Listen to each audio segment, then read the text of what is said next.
Será que o anticristo vem de Roma? Vem de uma linhagem papal? Vem do Império Romano ressurgido? Será que realmente vem do catolicismo o anticristo? Olá, meus irmãos, bem-vindo a mais um Momento Teologando.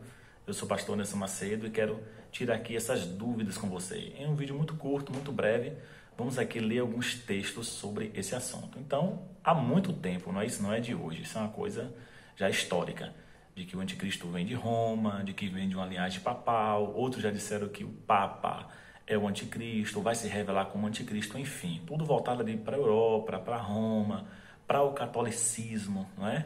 Então, vamos ver o que é que a Bíblia apresenta para nós dentro dessa característica do anticristo, ou de um padrão, de um perfil. Será que ela traça um perfil para o anticristo?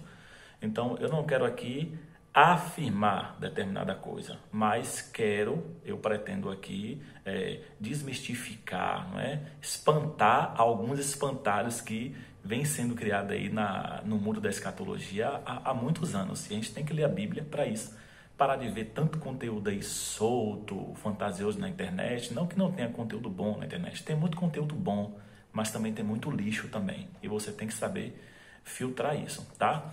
Nós vamos ler 3 versículos, olha que interessante, do mesmo autor, tá? Do mesmo autor, que parece que ele está estabelecendo um padrão ou traçando um perfil para a pessoa do anticristo ou para aquele que tem um espírito anticristo. Vale lembrar que anticristo tem tanto o significado de querer ser como Cristo, ou também de ser contra Cristo, né? Então, ser contra Cristo ou tomar o lugar de Cristo, ser como Cristo, ser igual a Cristo. Então, essa é a ideia que traz essa palavra anticristo. Então, vamos ver o que é que a Bíblia diz a respeito disso. Será que ela traça um perfil? Será que ela traça um padrão para indivíduos que têm o espírito do anticristo, ou o que será o anticristo, né? Falando aí de uma perspectiva futurística. Vamos ver então, né? A gente vai agora ler a Epístola de João, tá? Epístola de João, não é o Evangelho de João. Embora já exista uma unanimidade entre os elementos vestigiosos de manuscritos, isso é, evidências em manuscritos, explicando aqui, não é? Evidências de manuscritos em que mostra já uma unanimidade em acreditar que quem escreveu as cartas de João, 1º, 2º e 3º João, foi João, filho de Zebedeu, o mesmo que escreveu o 4º evangelho, isto é, o evangelho escrito por João. A natureza dessa carta, o gênero literário, o tipo dessa carta, ela é apresentada na teologia como carta universal ou epístola geral. Ela faz parte das epístolas gerais ou cartas universais. Porque, diferentemente de Paulo, que escrevia para um público, um local específico, não é? João já escreve para a comunidade cristã de forma geral, de forma universal. Então, são assuntos em que a comunidade cristã, a cristandade de forma geral e universal é alcançada com esses assuntos, com essas doutrinas. Por isso, epístola universal, epístola geral, né? Ou no plural, como você quiser, universais ou epístolas gerais, enfim. Então, João, qual é o pano de fundo de João? Estava acontecendo muito gnosticismo, né? Onde eles enalteciam muito determinado conhecimento para a salvação, para se aproximar de Deus, um conhecimento esotérico, místico, em que desviava as pessoas da verdade, da pureza do Evangelho e também que diminuía a pessoa de Cristo. Então ele está batendo nisso, ele está refutando isso, ele está indo contra o engano. Por isso que ele fala muito do espírito do anticristo, do espírito do enganador, o espírito daqueles que enganam. Então, basicamente, o pano de fundo, a estrutura é essa aí, para a gente entrar no texto, tá? Então, vamos lá. Olha o que João diz, eu vou estar olhando para aqui, gente, para baixo as anotações, e hora eu vou estar olhando para aqui, porque eu estou olhando na tela do computador, porque daqui a pouco eu vou ler algo importante para você, tá bom? Primeira carta de João, tá? Não é o Evangelho de João, primeira carta de João, que foi, já falamos, o mesmo autor. Primeira carta de João, capítulo 2, versículo 22. Olha o que é que João está falando. 2, 22 da primeira carta de João. Quem é mentiroso, senão aquele que nega que Jesus é o Cristo? Negação de que Jesus é o Cristo, o Filho de Deus, né? Ele diz: este é o anticristo, o que nega o Pai e o Filho. Memorize. Nega o Pai, nega o Filho, ele nega o Cristo. O anticristo faz isso, então o espírito anticristo faz isso. 1 João ainda, capítulo 4, versículo 3. E todo espírito que não confessa a Jesus não procede de Deus. Pelo contrário, esse é o espírito do anticristo, a respeito do qual tendes ouvido que vem e presentemente já está no mundo, ou seja, a sua atuação, o seu espírito, suas manifestações, não é? Mas o indivíduo mesmo revelado ainda não foi, o indivíduo revelado não foi revelado, né? Ficou meio redundante, mas vai ficar assim mesmo, você entendeu? O espírito do anticristo, a respeito do qual tendes ouvido que vem e presentemente já está no mundo, tá?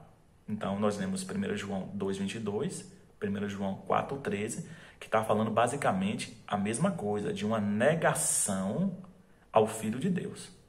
Agora, segunda carta de João, mesmo autor, segunda carta de João, capítulo 1, versículo 7, ou melhor, capítulo único, porque ele não tem capítulo, então a gente fala capítulo único, versículo 7.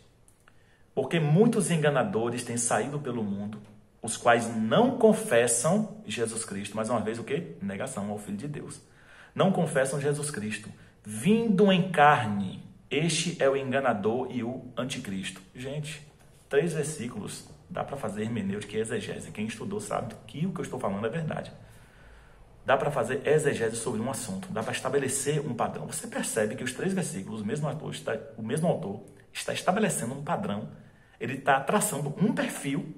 Negação ao Filho de Deus, negação a Cristo, negação que Cristo veio em carne. Gente, isso desvia muito o foco para o catolicismo, para o papado, toda essa ideia, não é? Da Europa, enfim, que está aí focado no Papa, na Igreja Católica. Por quê, gente? Eu vou ler para vocês agora no site do Vaticano um trecho da profissão de fé. O que é profissão de fé, para quem não sabe? É no que eles acreditam, basicamente é isso. Profissão de fé. No site oficial do Vaticano. Eu estou lendo o capítulo 2 da Profissão de Fé. Primeira parte, Profissão de Fé. Segunda seção, Profissão da Fé Cristã. Capítulo 2, título: Creio em Jesus Cristo, Filho único de Deus. Eu vou ler resumido. Quando chegou a plenitude dos tempos, Deus enviou seu Filho, nascido de uma mulher, ou seja, veio em carne. Veio em carne, está diferente do que traça o perfil do anticristo, que nega que Cristo veio em carne, que é o Filho de Deus. Que veio em carne segundo a lei para resgatar os que estavam sujeitos à lei e nos tornar seus filhos adotivos. Esta é a boa nova de Jesus Cristo, Filho de Deus. Deus visitou seu povo, cumpriu as promessas feitas a Abraão e a sua descendência. Outro artigo: nós cremos e confessamos que Jesus de Nazaré, judeu de uma família de Israel, em Belém, no tempo de Herodes o Grande e do imperador César Augusto, carpinteiro por profissão, morto e crucificado em Jerusalém, sob procurador Pôncio Pilatos, no reinado do imperador Tibério, é o Filho eterno de Deus feito homem. Ele saiu de Deus, habitou entre nós. Gente, está mais do que claro. A profissão de fé da Igreja Católica, tá? Não está de acordo com um perfil de anticristo, gente. Então, eu acho muito pouco provável que o anticristo surja, apareça, não é? Tenha a sua ascensão de um ambiente desse, de um cenário desse, porque o perfil do anticristo é o quê? É de alguém que nega o Filho de Deus, nega o Cristo. A Igreja Católica não nega que Cristo é o Filho de Deus. O Papa não nega que Jesus é o Filho de Deus. Nenhum sistema deles nega que Jesus veio em carne. Eles não negam. Está aqui, profissão de fé. Eu li para vocês aqui, tá? Então, esse é meu comentário para você refletir, para você estudar, para você cavar, para você analisar, não é? É muito pouco provável, minha opinião, e é a opinião também de muitos teólogos, estudiosos, que pesquisam também, que o anticristo venha do papado, da Igreja Católica, do Império Romano. Muito pouco provável. Então, isso são espantalhos e mitos que se espalharam aí, né? Os folclores da escatologia por muito tempo. E hoje, gente, as pesquisas estão se atualizando. As ciências teológicas estão se atualizando cada dia mais e o acesso a material de qualidade para a pesquisa, tá bom? Comente esse vídeo. Se você estiver vendo esse vídeo pelo meu canal no YouTube, se inscreva se você não é inscrito ainda. Se inscreva. Aí embaixo tem aí uma tarja inscrever-se. Do lado tem um sininho. Clica no sininho, porque toda vez que eu postar um vídeo novo, você vai ser notificado. Se você está vendo pelo Facebook ou pelo Instagram, comente, compartilhe, divulgue com seus amigos, divulgue nos grupos de WhatsApp, tá? Muito obrigado. Esse foi nosso Momento Teologando e até o próximo Momento Teologando.